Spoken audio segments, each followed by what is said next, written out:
todos, boa noite. Boa noite. Meu nome é Bruna, para quem não me conhece. Maria.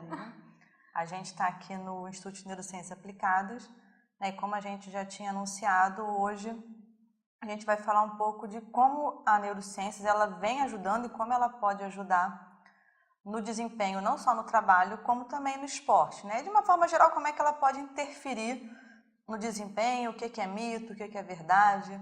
Existe uma expectativa muito grande, eu acho que do público em geral, de que a tecnologia ou a possibilidade de avanço tecnológico trazido pela neurociência e de conhecimento, que esse avanço e essa quantidade de informação ela tem algum tipo de efeito milagroso. Amplificar em termos de desempenho humano o que a gente já conseguiu chegar em termos de evolução. Por exemplo, se a gente for pensar em termos de aprendizagem, da aplicação da aprendizagem para o desempenho humano, seja ele no trabalho, como a Bruna disse, para o esporte, para o desempenho acadêmico, por exemplo, que a gente vê hoje se recorrendo a medicamentos, visando amplificar esse desempenho, o que a neurociência é um pouco tímida por trazer aspectos que vão contra essa ideia de milagre que a gente tende a fazer inferência, às vezes até os jornais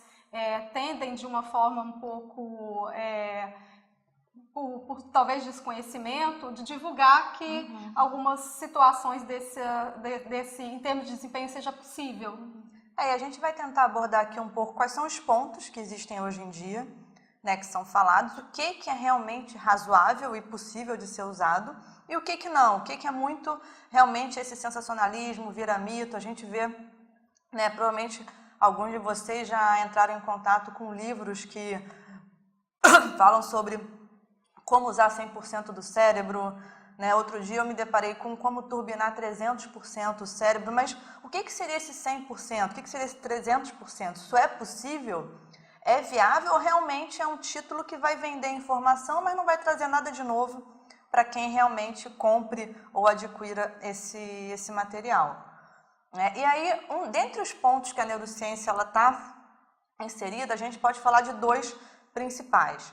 Um deles a Maria já tocou, que são os medicamentos, os amplificadores cognitivos, também chamadas de drogas da inteligência. E o outro ponto que vem a ser a robótica, ou como essa interface com a tecnologia, através da criação de máquinas inteligentes, de robôs, poderia vir a melhorar ou de alguma forma interferir para que nós, seres humanos, tivéssemos uma melhora na performance, ou uma melhora em aspectos cognitivos, e aí, consequentemente, o nosso desempenho em tarefas seria mais adequado ou de maior sucesso. Você falando aí em termos de amplificadores, em termos de percepção, o professor Pedro, que não está aqui, mas ele do Instituto de Neurociência Aplicada, ele gosta de falar que nós temos um limite biológico em termos de percepção. Nós temos canais auditivos, em termos de percepção de frequências, em termos de aspectos visuais, de rastreio de um estímulo.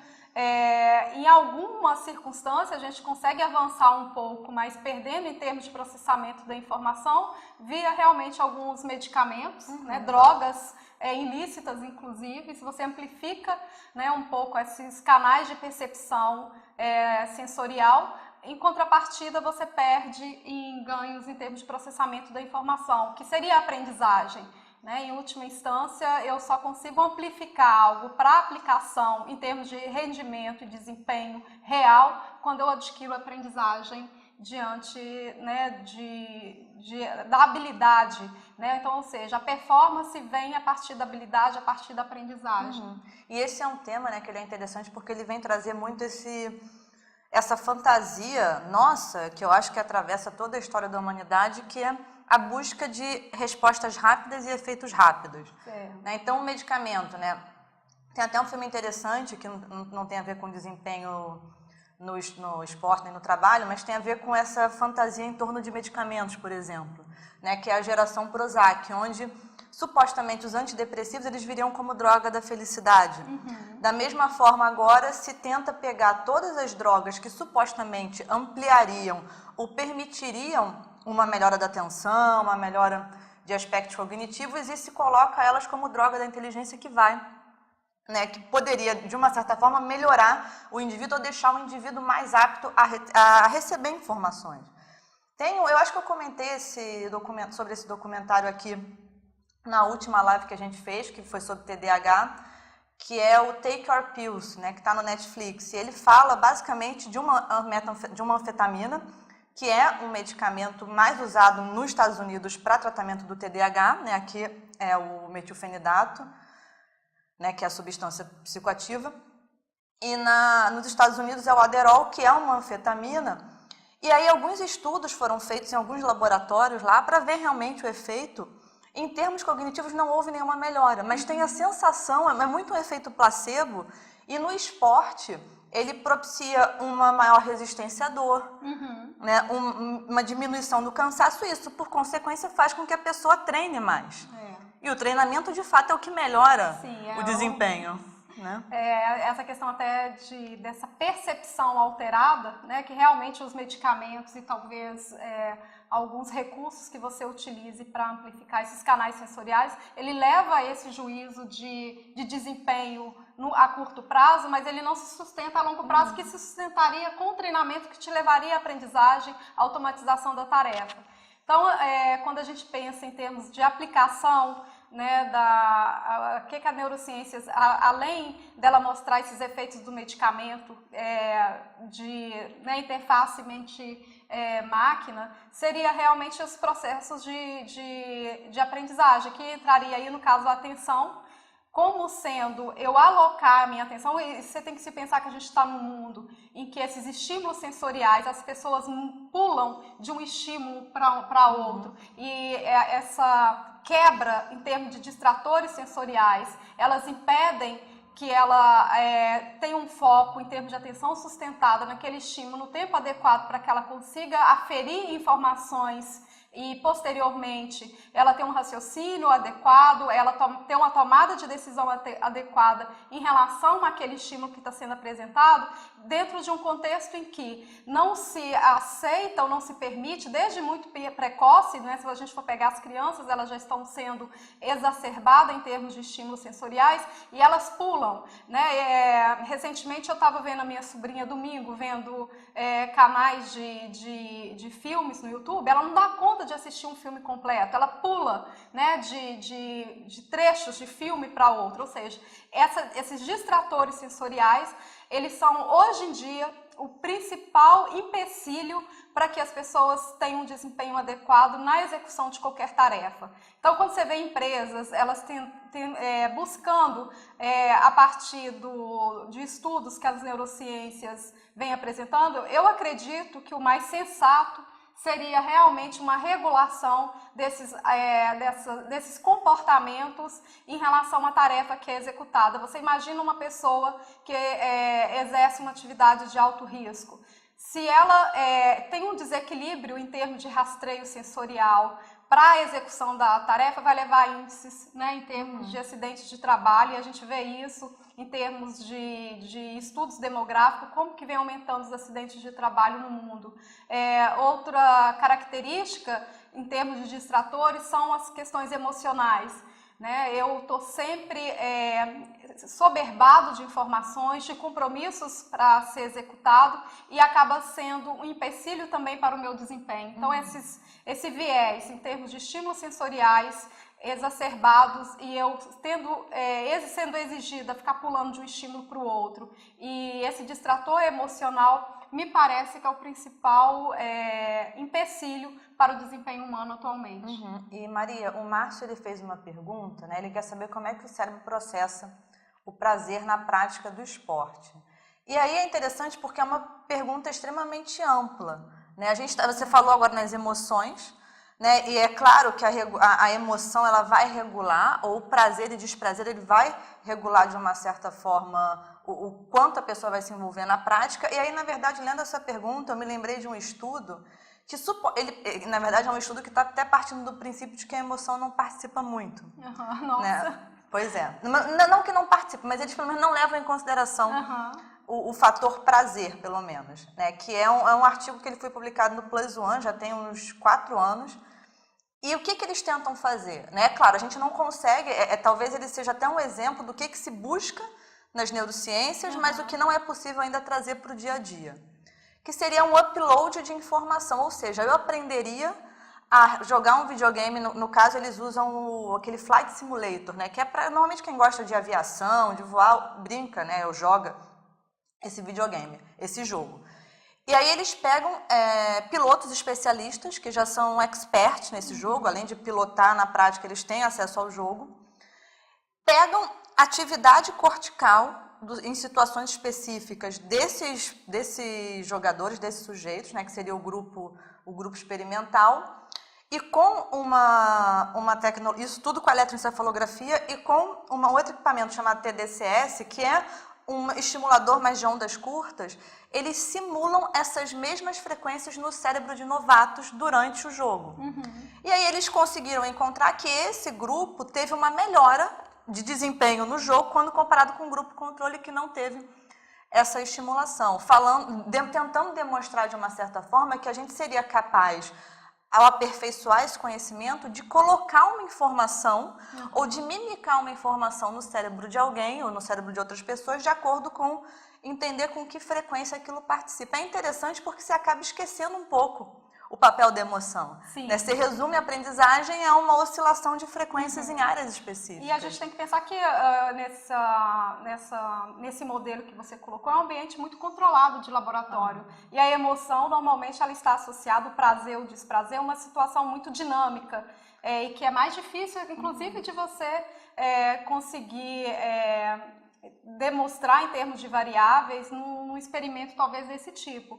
Mas, voltando no que ele estava dizendo, né, do papel da emoção, quando a gente fala desses esses estímulos exacerbados, esses distratores sensoriais e emocionais, quando você pensa em termos de desempenho, é realmente como eu consigo regular o prazer e o desprazer numa situação de adaptação, de tomada de decisão complexa. Quanto melhor eu me adaptar em relação ao prazer e o desprazer, em termos de regular, melhor eu vou ser em termos de performance, em termos de desempenho.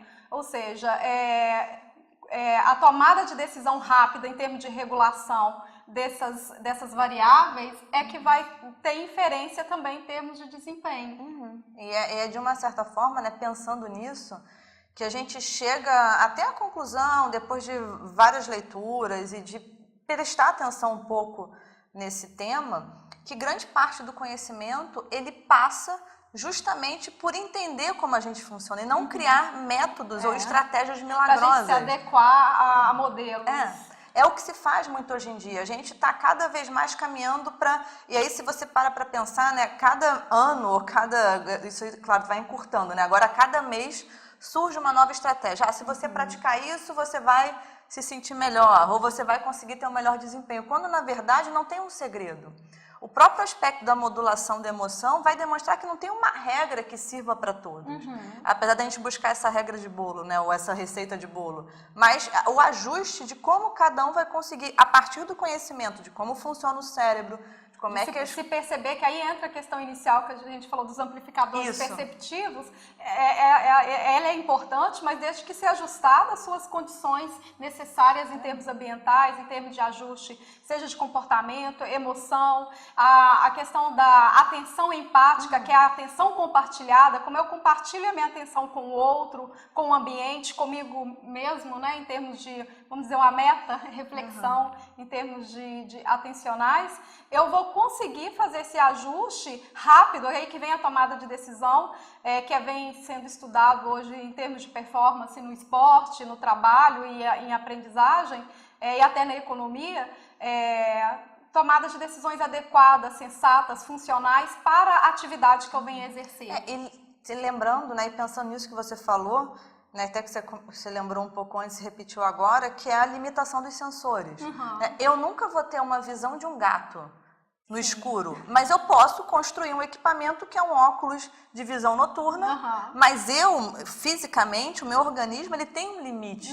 Né? E não adianta eu tomar qualquer tipo de remédio, alguma coisa milagrosa. E a gente vê como que isso é limitado. Eu gosto muito de, às vezes, eu estou vendo uma paisagem, né, com a minha visão natural. Se eu coloco uma câmera de uma fotografia na frente, eu vejo quanto que eu perco em termos de qualidade. Então, esses equipamentos, que eles são muito funcionais em termos de reabilitação, né, a Bruna, vocês estão vendo, ela está usando um óculos. É uma tecnologia que está dando suporte para que ela perceba melhor uma informação. Mas a visão natural, ela nunca vai ser, se eu uso o implante coclear, ele vai estar me ajudando em termos de desempenho, mas ele é limitado em termos daquele ajuste do qual eu fui desenvolvida em termos humanos, em termos de percepção natural. Então, esses amplificadores, nós, em termos de evolutivos, nós não nos ajustamos a eles de forma adequada. É só quando eu preciso realmente deles, em termos funcionais, vai ser sempre uma compensação. E nunca, até em termos evolutivos, ele permitir ultrapassar o que eu já tenho naturalmente em termos de desempenho. E tem mais uma... Não, acabou, na verdade, a pergunta, mas tinha uma pergunta da Ellie que eu comecei a ler rapidinho, mas que era se existia um ponto ótimo, né, ou algum aspecto ótimo associado ao desempenho no exercício.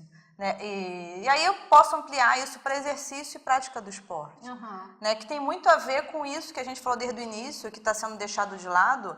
Primeiro, essa capacidade atencional de perceber o ambiente e perceber a si próprio, né? Perceber as alterações corporais que elas existem em termos de cansaço, de exaustão, de quando eu atingir realmente o meu limite. O ápice, né? Ajustar, a gente tem a curva de desempenho associada ao estresse. A gente sabe que se um relaxamento exacerbado, ele não colabora para o meu desempenho, e nem o estresse também no limite. Aí vem a questão da emoção, para você ver como é que ela está ajustada. E quem perguntou sobre o prazer e o desprazer, ela está ajustada sempre ao desempenho. Então, eu preciso ter um equilíbrio em termos de estresse adequado, em termos de funcionalidade para a tarefa, para que eu tenha um desempenho otimizado. Então, é um processamento mesmo de informação. Eu vejo que a grande contribuição realmente das neurociências para o desempenho, para além desses amplificadores, seria mesmo pelo processamento da informação, né? Que começa com a percepção, eu ajustar essa percepção, alocar a atenção, sustentar a atenção da forma adequada em termos de apreensão do estímulo, considerando que se é uma tarefa automatizada, eu vou alocar essa atenção num tempo menor. Se eu estou numa situação controlada em termos de aprendizado, eu vou precisar de manter essa atenção sustentada por um tempo maior, né? Um exemplo em termos de esporte aí, voltando à pergunta da Hélida, se eu estou aprendendo, eu mudei a minha bateria de treino, eu não vou ter o mesmo desempenho que eu tinha na bateria antiga, porque eu vou precisar de um processo ali de adaptação em termos de treino daquela tarefa, para que eu consiga a melhor performance e o melhor desempenho com ela. E tem na verdade, um teórico, ele nunca chegou a pegar essa teoria pela época e conseguir demonstrar realmente, né, como é que ela funcionava. Mas o Eysenck, que é um dos teóricos da personalidade, quando ele estipula a diferença entre introversão e extroversão, ele parte também da hipótese de que os introvertidos, eles teriam um alto limiar de fadiga neural. E aí eles aguentariam uma atividade repetitiva, contínua, estressante por um período maior. Enquanto os extrovertidos, eles teriam um baixo limiar de fadiga neural. Eles teriam esse cansaço, que é um cansaço de energia, um cansaço mental realmente, que é traduzido por ele como esse limiar de fadiga neural. E aí os extrovertidos, eles precisariam de intervalos entre atividades para conseguir realmente manter o mesmo nível de desempenho entre uma tarefa e outra. É uma estratégia, né, que a gente tem que saber se monitorar, e quem... vamos colocar um treinador, ele tem que saber monitorar quando que o seu atleta, ou no caso um gerente de uma grande empresa, que tarefa que eu vou alocar, o tempo que eu vou alocar aquela tarefa para ele desempenhar. Por exemplo, se a pessoa ela tem esse limiar de fadiga dentro de uma empresa, eu determino que ela tem que me entregar um relatório com 2 dias e ela precisa de 3, eu acho que o adequado em termos de desempenho para ela é esperar os 3 dias que ela precisa. preste atenção, considere que você vai ter que passar por um processo de aprendizagem sempre numa situação em que você não domina, respeite esse tempo, que você vai se sair bem em termos de desempenho. Se eu quero aprender uma língua, seja o chinês, eu vou ter que estudar para aprender o chinês, e não vai ser da noite para o dia. Vai ter uns 2, 3 anos aí de muito aprendizado, muita treino, muito contato humano, e é assim que o desempenho funciona e sempre funcionou dessa forma. E se alcança melhor, né? As neurociências só vêm confirmando que, de alguma forma, já vem sendo estabelecido, né, em termos de conhecimento, de aprendizagem. A ideia era justamente essa, né, da gente desfazer alguns mitos de que existe uma forma milagrosa de chegar a um melhor desempenho. E aí eu queria novamente agradecer a todos pela participação, né? A gente tinha combinado em fazer 20 minutos, como a gente tem feito em todas as lives, né? E deixar à vontade para que quem quiser conhecer o Instituto, não conhece ainda, ou conhecer a nossa página no Facebook, o canal no YouTube e até mesmo a página a gente disponibiliza todos os artigos que são publicados por nós na página do Instituto de Neurociência Aplicada, na verdade no site, né, oficial, não no Facebook, que é o www.neurocienciaaplicadas.com.br. E aí quem quiser depois assistir, deixar alguma pergunta embaixo, a gente está pronta para responder.